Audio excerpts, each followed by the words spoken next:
Маленький львенок, которому едва исполнилось 10 недель, бежит изо всех сил, пытаясь убежать от стаи голодных гиены.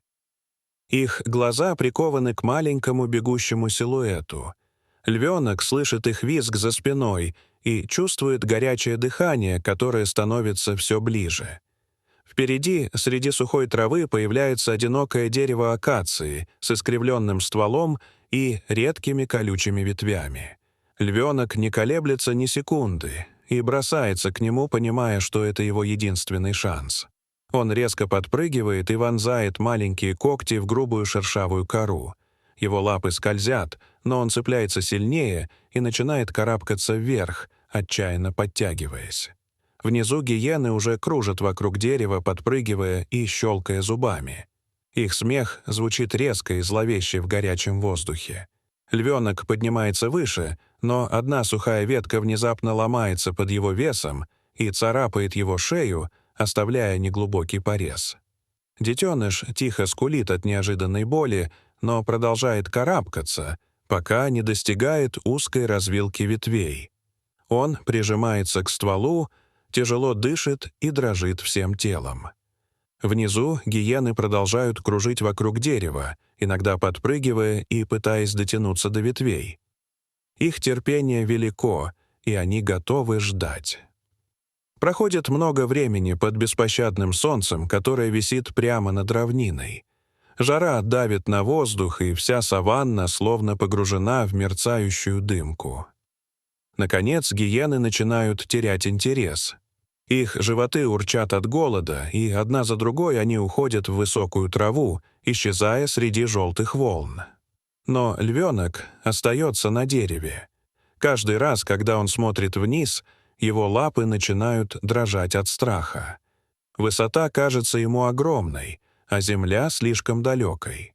Его мышцы затекают, а маленькие когти начинают уставать держаться за кору. Он издает тихий жалобный звук и зовет мать, но вокруг слышен только ветер и далекие звуки равнины. Высоко в небе начинают появляться грифы, которые медленно кружат в теплых потоках воздуха. Их широкие крылья отбрасывают темные тени на землю. Они терпеливо ждут, понимая, что малыш не сможет держаться вечно. Львенок начинает слабеть. Его передние лапы скользят по коре на несколько сантиметров, и он едва удерживается. И вдруг тяжелые шаги нарушают тишину. На поляну выходит высокий жираф с пятнистой шкурой и длинной гибкой шеей. Он медленно подходит к дереву, внимательно наблюдая за маленьким дрожащим львенком. Его большие темные глаза спокойны и внимательны. Жираф не выглядит напуганным и не спешит уходить. Он осторожно подходит к стволу и поднимает свою длинную шею к ветвям.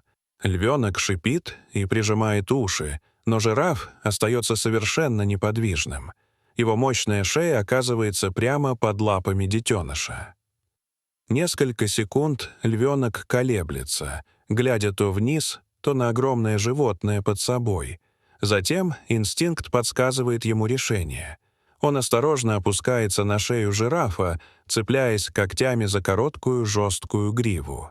Затем жираф медленно наклоняет шею ближе к земле. Детеныш спрыгивает в траву и быстро скрывается среди кустов. Жираф некоторое время смотрит в сторону, где исчез маленький хищник, а затем спокойно уходит через равнину. Спустя некоторое время в эту часть парка приезжает рейнджер по имени Алекс. Он медленно едет на своем джипе и осматривает местность через бинокль. Вдруг он замечает маленького львенка, который прячется в траве неподалеку от дерева акации. Рейнджер осторожно выходит из машины и приближается. Детеныш выглядит слабым и обезвоженным, а на его шее виден свежий порез. Алекс аккуратно берет львенка на руки и отвозит его в спасательный центр парка. Там ветеринары очищают рану и дают детенышу воду и питательную смесь. Сначала львенок почти не двигается и лишь тихо поскуливает. Но через несколько дней его силы начинают возвращаться. Он уже уверенно ходит по вольеру и внимательно наблюдает за всем вокруг. Его шерсть постепенно становится густой и золотистой, а глаза начинают блестеть живым огнем. Алекс часто приходит наблюдать за ним и разговаривает тихим, спокойным голосом. Львенок постепенно привыкает к его присутствию и перестает бояться. Проходит несколько недель, и наступает день возвращения в дикую природу. Рейнджеры отвозят молодого льва в удаленную долину среди скал и высокой травы. Алекс открывает транспортный ящик и отступает на несколько шагов. Львенок осторожно выходит наружу и долго нюхает воздух. Он оглядывается на человека, который помог ему выжить, а затем тихо исчезает среди травы. Проходит несколько месяцев. Саванна становится сухой и опасной, а жара усиливается с каждым днем. Однажды Алекс отправляется в одиночный патруль в каменистое ущелье, проверяя следы возможных браконьеров. Склон оказывается крутым и осыпается под его ногами. Он теряет равновесие и падает между двумя большими валунами. Его нога оказывается зажата, и сильная боль пронзает все тело. Рация падает в глубокую трещину между камнями.